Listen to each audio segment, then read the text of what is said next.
Hey, welcome back to the AvaMind audio blog. Today, we're unpacking a topic that affects nearly all of us: sleep.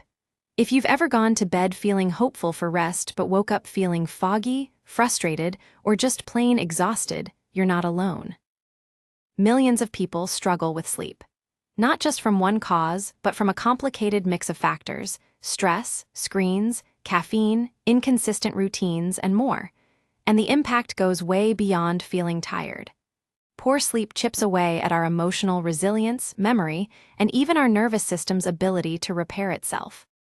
So if you've been blaming yourself for being lazy or moody, it's time to stop and take a closer look at what's really disrupting your rest. Before we dig into disruptors, let's remind ourselves why sleep is so crucial. Sleep isn't just downtime for your brain. It's an active, vital process where your body and mind rebuild and reset. Deep sleep stages help consolidate memories, process emotions, and repair tissue. The nervous system uses this time to lower stress hormones and rebalance itself. When sleep is short or fragmented, these processes don't complete properly. The result? You might notice it in small ways, feeling cranky, forgetful, or less able to handle stress. But over time, poor sleep can contribute to anxiety, depression, and chronic health conditions. That's why understanding what's messing with your sleep is the first step to reclaiming your health. Why are so many people struggling to sleep well today? Our environment is stacked against us. We live in a world that overstimulates us at every turn, from bright screens lighting up our faces late into the night, to the never-ending to-do lists, to caffeine that keeps us wired well past lunchtime. Statistics show this clearly. For example, a recent survey by the Mental Health Foundation found that nearly half of adults in the UK say poor sleep negatively affects their mental health. 1 in 3 people struggle with chronic insomnia. And if you're juggling anxiety, burnout, or emotional overwhelm, chances are you're feeling the impact of disrupted sleep even more intensely. Let's start with one of the biggest culprits: light pollution, especially from digital screens. Your brain relies on a hormone called melatonin to know when it's time to sleep. Melatonin production kicks in as the environment gets darker, signaling your body to wind down. But artificial light, particularly the blue light emitted by phones, tablets, and TVs, blocks melatonin. Imagine this: Ella scrolls Instagram for 45 minutes before bed. The images aren't super intense, but her brain is absorbing light and dopamine hits from the feed, keeping her alert. Physically, her body wants to sleep, but her nervous system stays awake, wired. So what can you do? Try setting a screen sunset, meaning no screens at least an hour before bed. If you have to use devices late, blue light filters or glasses can help. Also, dim the lights around you and avoid harsh overhead lighting after dark. Replacing that scrolling habit with a calming wind-down activity, like a guided meditation or sleep story from AvaMind, can make a huge difference. Next up is stress. When your brain feels threatened, even by work deadlines or daily worries, it triggers the fight-or-flight response. That keeps your sympathetic nervous system activated, which is the opposite of what you need to fall asleep. Maybe you've experienced this. You fall asleep okay, but then wake up at 3 a.m. with your heart racing, thinking about everything you forgot to do tomorrow. Over time, this can create sleep anxiety, where you start to dread bedtime itself because of fear you won't sleep. To combat this, try a worry dump. Write down your thoughts and to-dos about 30 minutes before bed. This helps transfer your worries from your mind to paper. You can also use guided breathing exercises like the 4-7-8 technique or a body scan meditation to calm your nervous system.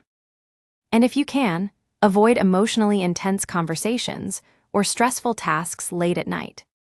Caffeine is another tricky disruptor.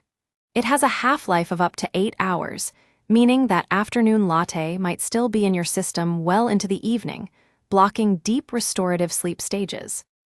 It's not just coffee, tea, energy drinks, chocolate, even some supplements and medications can contain stimulants.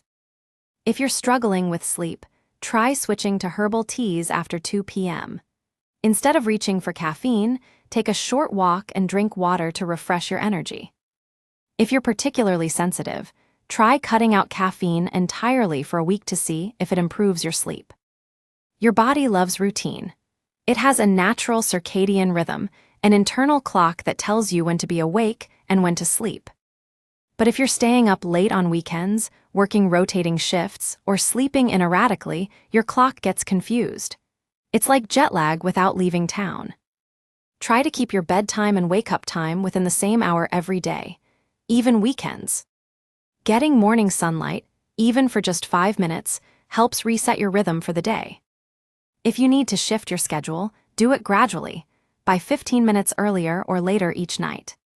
Even small disruptions in your environment can fragment sleep. Sirens, partners' movements, street noise, all can shift you into lighter sleep stages. Temperature matters too. Your bedroom should ideally be cool, between 16 and 19 degrees Celsius. That's 60 to 67 degrees Fahrenheit. Too hot or cold, and your body struggles to stay comfortable. Try white noise machines or sleep sounds available in AvaMind to mask background noise. And invest in comfortable bedding and a mattress that supports restful sleep. Eating late or drinking alcohol close to bedtime can cause indigestion and increase your core body temperature. Both disrupt melatonin and REM sleep cycles. Try to finish dinner at least 2 to 3 hours before bed. If you're hungry later, snack on light, easy-to-digest foods like a banana or yogurt. Avoid alcohol close to bedtime. While it might help you fall asleep, it fragments sleep and causes wake-ups, especially after 3 a.m. Sometimes, sleep issues are more than habits, they're medical. Sleep apnea, restless legs syndrome, insomnia, and circadian rhythm disorders affect people even when they do everything right. Signs to watch for include loud snoring, waking gasping for air, waking up confused, or feeling exhausted despite 8+ hours of sleep. If you notice these, track symptoms carefully and speak with a healthcare provider. A sleep study might be necessary. Hormones like estrogen, progesterone, cortisol, and thyroid hormones have a huge impact on sleep. That's why many women notice insomnia during PMS, pregnancy, perimenopause, or postnatal phases. Tracking your sleep alongside your menstrual cycle can reveal patterns. Discussing supplements like magnesium glycinate or vitamin B6 with a doctor might help. Using cooling blankets or adjusting layers can also ease night sweats and hot flashes. If you work nights or rotating shifts, you're fighting your biological clock. Studies show shift workers have higher risks of depression, anxiety, and fatigue, partly because their sleep cycles are constantly disrupted. Blackout curtains, sleep masks, and a consistent sleep-wake window, even on days off, are essential. Avoid bright screens and erratic eating at night. Mental health conditions like depression, anxiety, PTSD, and trauma often interfere with sleep. You might not realize it consciously, but your nervous system reacts to emotional triggers, making it harder to fall or stay asleep. Using tools like AvaMind to explore your sleep and mental health patterns gently can help. Grounding exercises, sensory journaling, guided meditations also support calming your nervous system. And if sleep issues persist alongside emotional struggles, reaching out to a therapist is important. Sleep doesn't need to be perfect to be powerful. It needs to feel safe, consistent, and supported. Try this tonight. Dim lights 90 minutes before bed. Write down your worries or to-dos. Skip caffeine after 2 p.m. Set your phone to night mode or put it away. Do a 5-minute breathing or body scan meditation. Create a cool, quiet sleep sanctuary. Remember, sleep is foundational to your well-being. You're worth the effort it takes to protect it. Thanks for listening. If you found this helpful, check out AvaMind's sleep exercises and meditations designed to guide you into better rest, or share this episode with someone who might need it. Until next time, sleep well and take care of yourself.